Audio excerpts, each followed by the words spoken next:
जो जीवित था होते हुए भी उसके मरने की घोषणा कर रखी थी, और हम सब यही मानते थे। आज उस दौर से हम बाहर निकल आए हैं। मेरी आप सबसे इस संक्षिप्त मुलाकात में एक ही दरखास्त है, एक ही विनती है। आप किसको वोट देते हैं, किसको नहीं देते हैं, किस संगठन से हैं, किस संगठन से नहीं है, संगठन बाद में बना है, आप पहले हैं। इसलिए आज सही मायने में सुभाष चंद्र बोस की 126 की जयंती पर हम सब किसी के दिखावे के लिए नहीं, पब्लिक कंजम्पशन के लिए नहीं, अपने आप से सवाल करें कि अगर हमने 70 साल तक झूठ सुना है और झूठ को सही समझा है, आज से हम तय करें कि हम किसी भी कीमत पे किसी पार्टी संगठन के सदस्य हो सकते हैं, लेकिन भारत के इतिहास के साथ छेड़छाड़ जो की गई है, जिसे झूठ बोला गया है, ना हम आज से झूठ सुनेंगे, ना झूठ किसी को बोलने देंगे। और इस सच की ताकत देखिए, एक आध बदलाव नहीं हुआ है, लगातार बदलाव हो रहे हैं। जो सत्ताएं सुभाष चंद्र बोस को मरा हुआ घोषित कर रही थी, सत्ता आपने बदली, उसी सत्ता के प्रधान ने उसी लाल किले से खड़े होकर के, उसी लाल किले पे जाकर के नेताजी सुभाष चंद्र बोस की वो जो एक ख्वाहिश थी, जो उनकी एक तमन्ना थी कि आजाद हिंद फौज के सिपाही कदम ताल करते हुए दिल्ली की तरफ जाएं और लाल किले पे झंडा फहराएं। भारत के इतिहास में पहली बार 2018 को भारत के प्रधानमंत्री ने अपने निवास से निकल के 21 अक्टूबर 2018 को लाल किले पे जाकर के झंडा फहराया। इसलिए आप इसको शायद लगता हो ये मामूली है, उसकी गंभीरता, ये देश का एक प्रधानमंत्री का ट्वीट है ये। उन्होंने जब निकले प्रधानमंत्री निवास से और जब लाल किले जा रहे थे, तो प्रधानमंत्री ने अपने ट्विटर हैंडल से ट्वीट किया। उसकी भाषा से समझ में आ जाएगा कि सत्ता तो बदली है, लेकिन व्यवस्था में उन गद्दारों के लोग अभी भी बैठे हुए हैं। प्रधानमंत्री ने कहा कि मैं लाल किले पे नेताजी सुभाष चंद्र बोस की जो इच्छा थी, दिल्ली चलो वाली, लाल किले पे झंडा फहराने की, उसे मैं पूरा तो करने जा रहा हूं, लेकिन लोग मेरे बाल नोच लेंगे। अगर ये प्रधानमंत्री कहता है तो आप समझिए कि उनको मुझसे ज्यादा इंफॉर्मेशन होगी कि कौन कौन सी चीजें कहां कहां लोगों में परेशानी पैदा होगी। इसलिए सिर्फ 21 अक्टूबर को झंडा फहराया, यह हो सकता है कि लोगों को लगता हो इसमें कौन सी बड़ी बात है, मैं फहरा सकता हूं। नहीं कर सकते थे, फिर भी उसने किया। यह आने वाली नस्लों के लिए एक नया इतिहास है। जब पूछेंगे लोग तो लोगों को पता चलेगा हम वाकई में कौन थे। इसलिए 23 जनवरी, इसलिए भी मुझे जनवरी का महीना अच्छा लगता है कि इसी महीने की 12 तारीख को बंगाल में एक और पुत्र पैदा हुआ जिसका नाम था स्वामी विवेकानंद। आज का हिंदू समाज और सनातनी समाज कुछ कुछ चीजों से घबराया हुआ है, इसलिए जो लहर चल रही है उसी के साथ बहना चाहता है। दुनिया उसी को पहचानती है जो उस लहर के विपरीत खड़ा होता है। सुभाष चंद्र बोस के 14 भाई बहन थे। सुभाष जी का 9वां नंबर था। कोई बता दे बंगाल से लेकर के पूरी दुनिया में कि उनका दूसरे भाई का नाम क्या था। ठीक, तो 14 में से 13 को कोई नहीं जानता। और खुद स्वामी विवेकानंद 9 भाई बहन थे। और आज आपकी समस्या यह हो गई है कि सुभाष से ज्यादा, स्वामी जी से ज्यादा आप संपन्न हैं, तब भी 2 बच्चे नहीं पल रहे आपसे।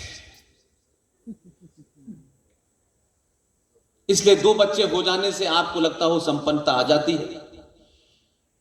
ऐसा नहीं होता।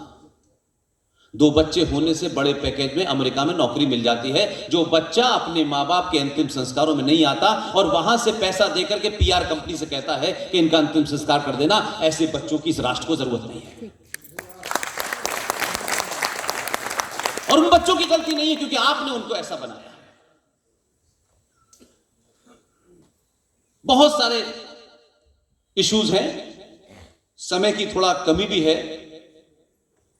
चाहता तो मैं था कि ये प्रोग्राम और थोड़ा पहले शुरू होता। जिन कारणों से आप मुझे जानते हैं, मैं उन मुद्दों पर भी रोशनी डालता, लेकिन प्रोफेसर कपिल कुमार साहब को भी पहुंचना है। अभी देश के सामने सबसे बड़ी समस्या क्या है, मैं नहीं जानता कि आपको पता होगी। कुछ समस्याएं ऐसी होती हैं कि समय के साथ सॉल्व कर ली जा सकती है। कुछ समस्याएं ऐसी हैं कि जिससे आपका वजूद, आपका एग्जिस्टेंस, आपका अस्तित्व ही खत्म हो गया है। इसलिए बहुत साहब ये नहीं हुआ, वो बिल्डिंग नहीं बनी, इनका ये नहीं हुआ, उनको डीए बढ़ा दिया, इनका डीए घटा दिया, ये महत्वपूर्ण नहीं है। हमारे चाटुकार नेता और तथाकथित हिंदुओं के ठेकेदारों की चुप्पी के चलते इतना बड़ा कानून दुनिया के किसी पार्लियामेंट में, क्या किसी ग्रुप में डिस्कस करने की भी किसी की हिम्मत नहीं थी, लेकिन हमारे देश की पार्लियामेंट में पास हो गया। क्योंकि हम संगठन जो है, जो ठेकेदार घूम रहे हैं आजकल, नई नई परिभाषा दे रहे हैं। कभी कहते हैं 50 साल के लिए देवी देवताओं को भूल जाओ, कभी कहते हैं कि हिंदुस्तान में रहने वाला हर हिंदू है। तो बंगाल में अभी जो हिंसा हुई है, उसमें हिंदू को हिंदू ने मारा है, कश्मीर में हिंदू ने हिंदू को मारा है। किस तरीके से आप सच्चाई से आंखें मूंद करके झुटलाना चाहते हैं। इसलिए उनकी चिंता मत कीजिए। अगर कुछ लोगों ने बेच दिया है, तब भी इस देश के जन सामान्य का जमीर अभी जिंदा है कि वो उठ खड़ा होगा। तो उससे भी बड़ी चुनौती जिसे आपने और सुभाष जी ने और तमाम नेताओं ने लड़ा होगा उस जमाने, उससे बड़ी चुनौती आपके सामने है। कम से कम अंग्रेज ये काम नहीं कर पाए, लेकिन आपके इन काले अंग्रेजों ने भारत की संसद के अंदर वो कानून पास होने दिया जो दिन में हर बात पे बोलते हैं। एलजीबीटी पे भी बोलेंगे। बनारस में एक मस्जिद के अंदर से शिवलिंग निकलेगा, उस पर भी बोलेंगे। हर चीज पे ज्ञान देंगे। लेकिन इसके बारे में जो लोग चुप हैं वो गद्दार हैं। मैं इसलिए नहीं बोल रहा हूं, मैं इसलिए बोल रहा हूं कि इस धरती से मुझे और आप सबको एक न एक दिन जाना है। और आपको अगर यह पता चले कि मैं इस सब बातों को जानता था और मैंने अपने किसी स्वार्थ के कारण नहीं बोला, तो आप यकीन मानिए, आप मेरा नाम क्या, मेरा नाम आने पे थूकेंगे। मैं इसलिए उस कारण से बोला कि मेरा नाम दलालों और बिकाऊओं में न लिखा जाए। यह बोलने से राज्यसभा की टिकट नहीं मिलती है, एमएलए की टिकट नहीं मिलती है। यह बोलने से आपको बागी कहा जाता है। अगर भारत को बचाने के लिए बागी बनना पड़े तो सबको बागी बनना चाहिए।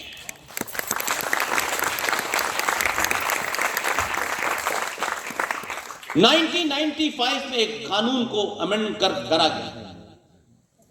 उसके इतिहास में नहीं जा रहा, समय कम है, कट शॉर्ट में बताना चाहता हूं। और 95 में उस कानून के अंदर 2 सेक्शन जोड़े गए और 2013 को भारत की संसद में रख के उसे पास करके कानून बना दिया गया। आप सत्ता में नहीं थे, कोई बात नहीं, लेकिन गिनती में 117 थे। मेरा दावा है कि एक एक एमपी अगर इस देश में 5-5 सभाएं करता तो आज मुझे यह बोलना नहीं पड़ता। वो नहीं चाहते कि आपको पता चले, और ऐसे हजारों कुकर्म हो रहे हैं, वो पता नहीं, आपको नहीं बताना चाहते। वो कहते बस सब अच्छा है। अच्छा नहीं है। 1995 में एक कानून को अमेंड किया गया।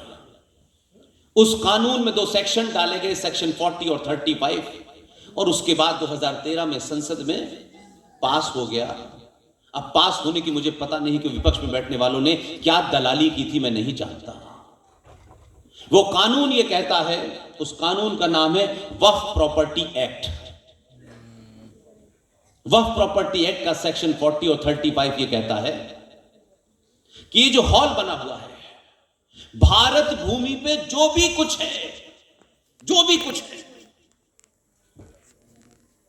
उस कानून के तहत ये हॉल इस मालिक का नहीं है जिसके पास कागज है। वक्फ प्रॉपर्टी में कहा गया कि वक्फ बोर्ड नाम की एक प्राइवेट संस्था है जिसमें काम करने वाला आदमी पब्लिक सर्वेंट कहलाएगा, और उसमें वो छोटे भाई का पजामा बड़े भाई का कुर्ता पहने हुए दो बेवकूफ किस्म के लोग ये कहेंगे कि ये जो हॉल है ये वक्फ की प्रॉपर्टी पे बना है। तो एक सामान्य नागरिक, इस देश का कानून मानने वाला नागरिक, वो यही कहेगा कि भाई तुम्हारे कहने से क्या होता है, इसके कागज मेरे पास हैं। लेकिन संसद में जो कानून पास हुआ है उसके तहत जिसके पास इसके कागज हैं वो ना हाई कोर्ट जा सकता है ना सुप्रीम कोर्ट जा सकता है। और कानून के तहत यह पास हुआ है कि वक्फ बोर्ड के दो जाहिल मुसलमान ये कहते कि यह हॉल उनका है क्योंकि यह वक्फ की जमीन पे बना हुआ है, तो कानूनी तौर पे उनको कागज नहीं दिखाने हैं। उनको ताकत दी गई है कि उनके इस आदेश के बाद immediate officer, competent authority of the area, वो एसएचओ, डीएम हो, एसएसपी हो, वो आएगा, धक्के मार के इस मालिक को बाहर निकालेगा, इस पे ताला लगाएगा और ये वक्फ प्रॉपर्टी घोषित हो जाएगी। और न सुप्रीम कोर्ट में आप जा सकते हैं न हाई कोर्ट में आप जा सकते हैं। और इसके तहत ताजमहल गया, इसके तहत सूरत की म्युनिसिपल कॉर्पोरेशन चली गई, दिल्ली में राष्ट्रपति भवन, सब कुछ गया। हम सो रहे हैं। आंध्र प्रदेश हाई कोर्ट के जज का यह ऑब्जर्वेशन है कि भारत में सबसे ज्यादा भूमि रेलवे के पास है, उसके बाद डिफेंस के पास है, तीसरे नंबर पे वक्फ के पास है। हम 95 करोड़ हैं, हम ब्राह्मण हैं, हम ठाकुर हैं, हम बनिया हैं, ये सब हैं, लेकिन सनातनी हिंदू नहीं है, इसलिए ऐसा हो रहा है।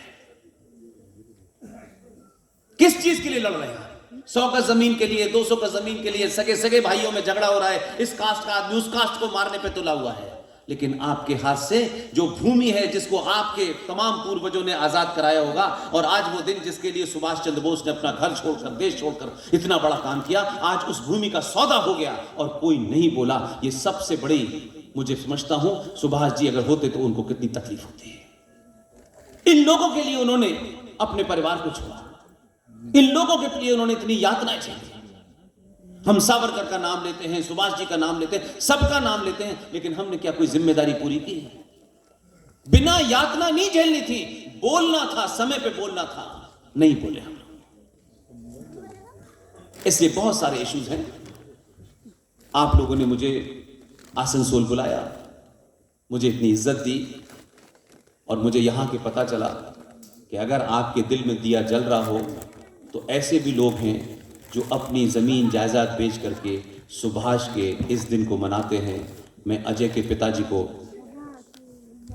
विनम्रता के साथ प्रणाम करता हूं, उनके जज्बे को प्रणाम करता हूं, और आप सबसे एक